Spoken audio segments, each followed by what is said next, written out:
여러분, 자부심이라는 건 돈에서 나옵니다. 자꾸 많은 사람들이 무슨 자부심이 정신력에서 나오는 줄 아는데, 아니 퇴근하고 소고기 한 근 사 먹지도 못하고 가족들, 딸애들 뭐 맛있는 거 하나 못 사주는데 어디서 자부심이 나오냐고. 이거 개소리라고. 자꾸 자부심이라는 게 뭐 정신력에서 나오고 이렇게 얘기하는 놈들 위선자예요. 오늘은 여러분들에게 이 참 안타깝지만 사관학교 퇴교 얘기가 나오면서 또 좀 말들이 좀 있었어요. 요 기사들을 좀 보면서 이 장교 되기가 싫다, 간부가 되기가 싫다, 군문을 박차고 나가는 생도들이라는 얘기입니다. 5년간 사관학교 생도가 545명이 자퇴를, 1학년에서 중도 포기자가 다소 나왔다는데, 원래 1학년들이 중도 포기자가 많이 있었어요, 원래도. 예. 근데 이제 최근에 5년간 더 많았다 이거죠. 사실 뭐 이해는 갑니다. 장교를 꿈꾸는 청년들이 줄고 있다. 군 간부가 되기 위해 사관학교에 입학했지만 5년간 스스로 사관학교를 떠난 생도들이 545명이 된다. 연도별로는 뭐 19년에 74명, 20년에 93명, 21년에 91명, 22년에는 146명, 그리고 올해는 141명이죠. 그러니까 작년에 아주 난리를 쳤죠. 피크였습니다. 학년별로 보면은 5년간 누적으로 볼 때 1학년이 176명, 그 다음에 2학년이 72명, 3학년이 226명, 요거는 3학년이 226명은 3, 4생도들 때문에 그래요. 그러면 3, 4생도를 통계해서 이거를 1학년으로 봐야 되느냐 3학년으로 봐야 되느냐, 저는 요걸 1학년으로 봐야 된다고 봐요. 이게 뭐냐면 학년 1학년이 아니라 입교 후 1년, 입교 후 2년, 입교 후 3년 요 기준으로 봐야죠. 그래서 사실은 요 3학년이 226명이라고 했을 때 이 중에 3, 4생도들은 입교 후 1년 이내에 나가는 비율로 해서 사실은 저 176명에 붙어야 되죠. 그래서 한 1년 이내가 한 250명 정도 돼야 된다. 놀라운 건 4학년이 71명이 자퇴를 했다. 야, 이게 자퇴? 퇴교가 아닙니다, 여러분. 자퇴. 퇴교가 아니라 자퇴예요. 아, 여기도 나오네. 3학년 퇴교자가 많은 건 3, 4관학교 2년제 대학을 졸업하거나 4년제 대학교 2학년 이상 학력을 구비한 자원 가운데 생도들을 선발, 입학과 동시에 3학년으로 간주하기 때문이에요. 그러니까 이거를, 이 통계를 낼 때 이걸 잘해야 됩니다. 이거는 3학년이 아니라 입교 후 1년, 입교 후 2년 요 기준으로 하면은 더 정확하게 나왔겠죠. 네. 특정 학교를 차별하는 게 아니라 통계를 위해서, 수치를 더 이렇게 하기 위해서 이렇게 된다는 거죠. 이게 이제 뭐냐면 군인으로서의 메리트가 없어졌다라는 거죠. 이게 지금 시대가 그렇잖아요. 이거는 이제는 군인들만 떠들어서는 될 일이 아니고, 저처럼 전역을 한 군 선배들도 열심히 떠들어줘야 되는 거예요. 후배들을 위해서 열심히 떠들어줘야 됩니다.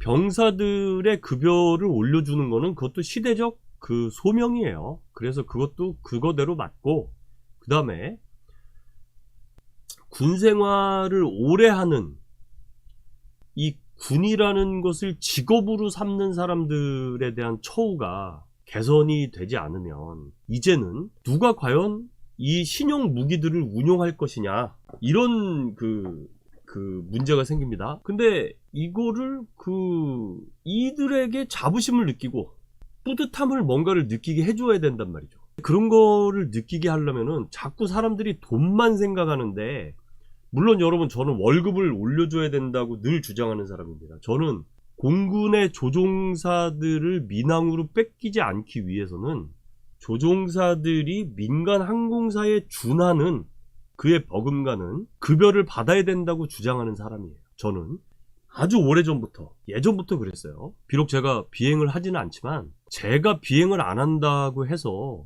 조종사들의 급여를 대충 받아라 이런 주장을 한 게 아니라, 오히려 우리 조종사들의 급여를 민간 급여 수준으로 줘야 된다. 그러니까 그거를 뭐냐면, 일생을 두고, 라이프 사이클을 두고, 이 생애 주기별 소득의 이 토탈을 민간 항공사에 가는 사람들과 크게 차이를 두지 말아야 된다. 일단은 여러분, 그래도 나갈 것이다. 그래도 왜 나가느냐? 그래도 삶의 질에 문제가 있기 때문에 나가는데, 그렇게 되면 생애 주기 소득으로 봤을 때 삶의 이 주기로 만일에 본다면, 그럼 이제 어떤 그 계산이 나올 수 있느냐 하면은, 이렇게 본다면 내가 그래도 군에 남아있게, 나는 군에서 승부를 걸겠다. 나는 전투기 모는 게 너무 내가 뿌듯하고 자랑스럽고, 내가 수송기 몰고 내가 조국 하늘을 지키고 이 작전명 프로미스처럼 국민들을 구하기 위해서 해외 항법을 가고 막 이러는 게 너무 뿌듯하고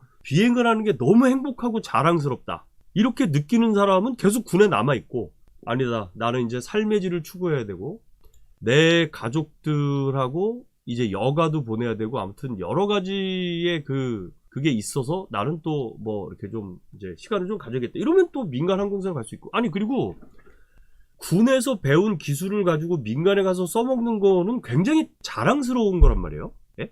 해피한 거란 말이야. 근데 그걸 갖다가 뭐 부끄럽거나 야씨 뭐 군에서 배운 기술을 가지고 밖에서 써먹냐, 그걸로 네 돈벌이에 활용하냐 그러면서 뭐라고 하는 사람들이 있는데, 그거 굉장히 잘못된 사고방식이에요. 왜냐면 군과의 거래관계는 끝 난 거야. 내가 국가와 군을 위해서 일정 기간 헌신을 했어.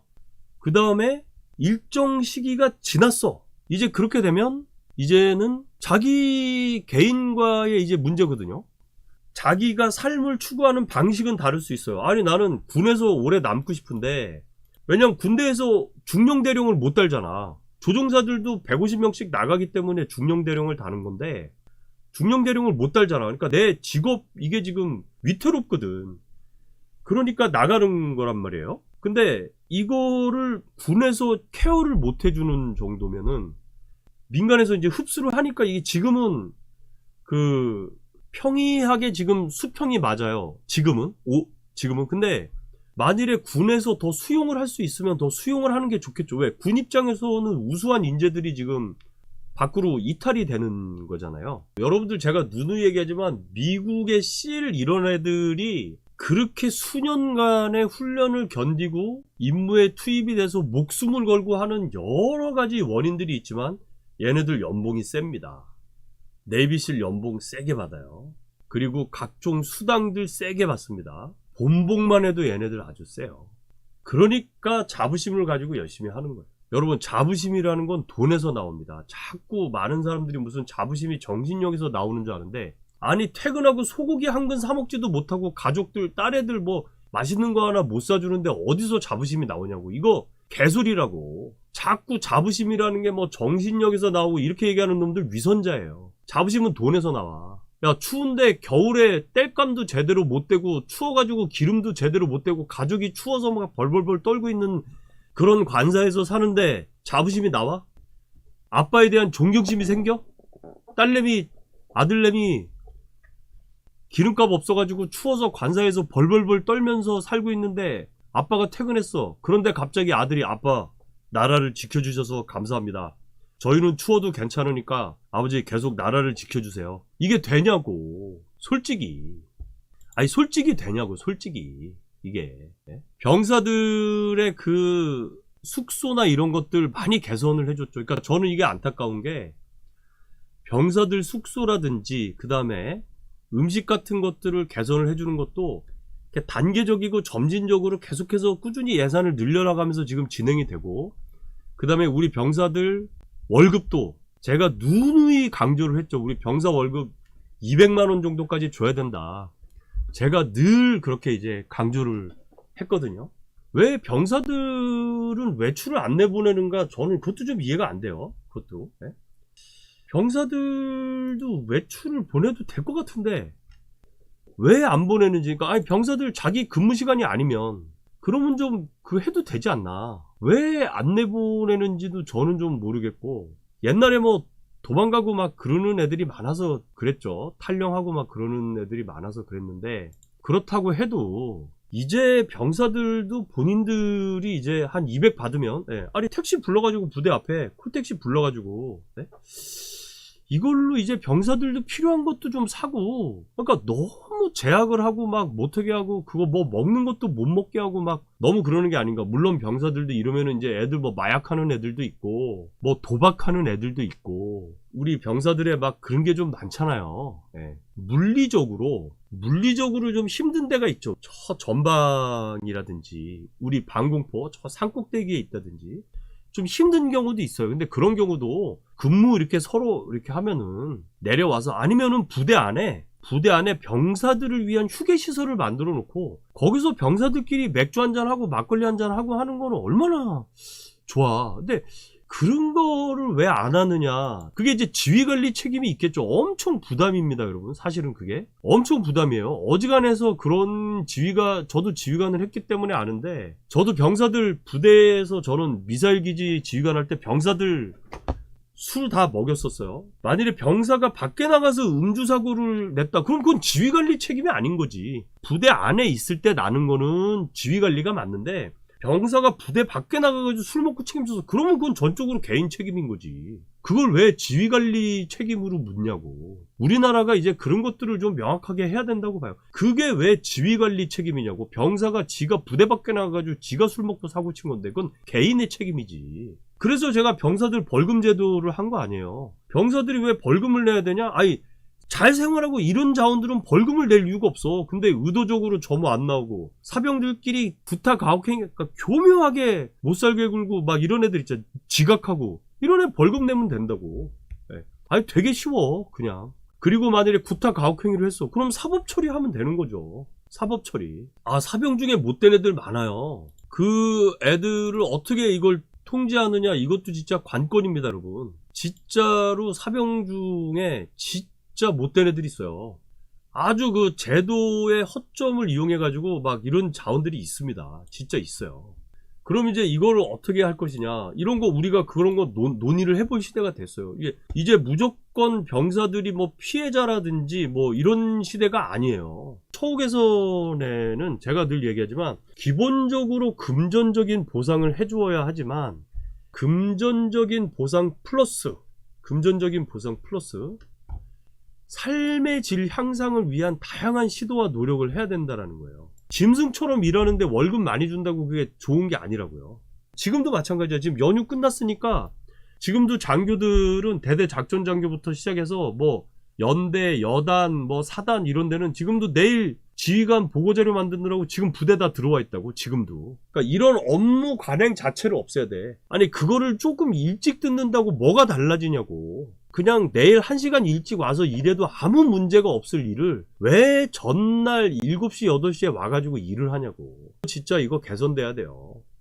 직업군인 가족들에 대한 대우는, 최고의 직업군인 가족에 대한 복지는 월급이에요. 월급을 많이 주면 돼.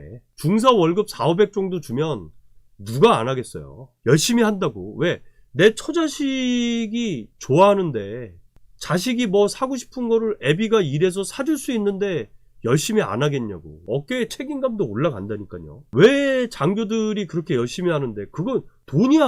월급을 받으니까 하는 거라고. 월급 적게 받으면 진짜 그거 안 돼요. 예? 아니 장교들이 왜 그렇게 하냐고.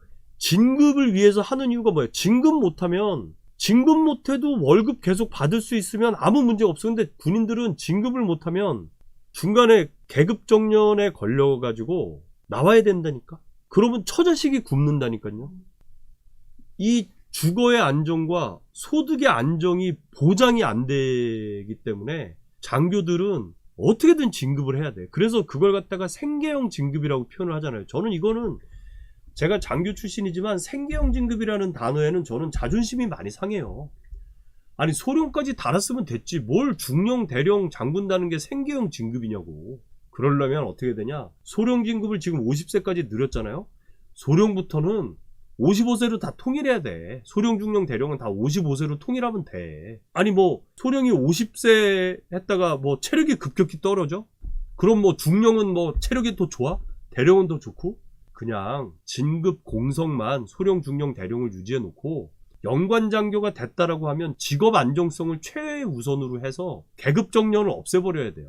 진급을 못하면 내 처자식이 굶어 죽으니까 직업 안정성이 없으니. 그러니까 조종사들이 제대하는 이유가 돈 때문이 아니라고 얘기하는 게 없어야 돼. 조종사들이 왜 제대하겠어? 중령 못 달면은 군에서 나와야 되거든. 조종사들이 다 중령, 대령 다는 게 아니에요. 걔네들이 1년에 150명씩 나가니까 남아있는 사람들이 중령, 대령을 다는 거야. 만일에 안 나가봐, 그러면 못 단다고 중령, 대령을. 그런데 직업 안정성을 보장을 해서, 아니 조종사다 그러면 비행수당 받으면서 55세까지 소령, 중령, 대령이든 55세까지 보장을 해줘봐.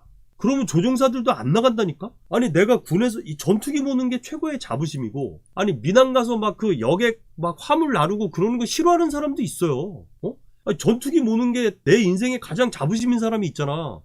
그런 사람들은 군에 계속 있게 해서 하면은 되게 좋은 거야. 근데 왜 못 있냐고. 계급정년에 걸려서 못 있는다니까? 네? 그러면 저는 조종사들만큼은 계급정년이 없어야 된다는 거죠. 조종사들만큼은. 군에서 특정 병과는 계급정년을 없애주면 돼. 그러면 조종사가 판단할 거 아니야. 아니 조종사가 왜 의무복무만 끝나면 나가냐면, 군에서 오래 있고 싶어도 오래 못 있으니까 나가는 거예요. 직업 안정성이 없기 때문에. 근데 내가 생각할 때 55세까지 군에 있을 수 있어. 그러면 아니 군에서 중령 대령 달고 55세까지가 보장이 되면 안 나가는, 민항에 안 나갈 사람들도 많다니까 여러분. 이건 직업 안정성이 없어서 나가는 거예요.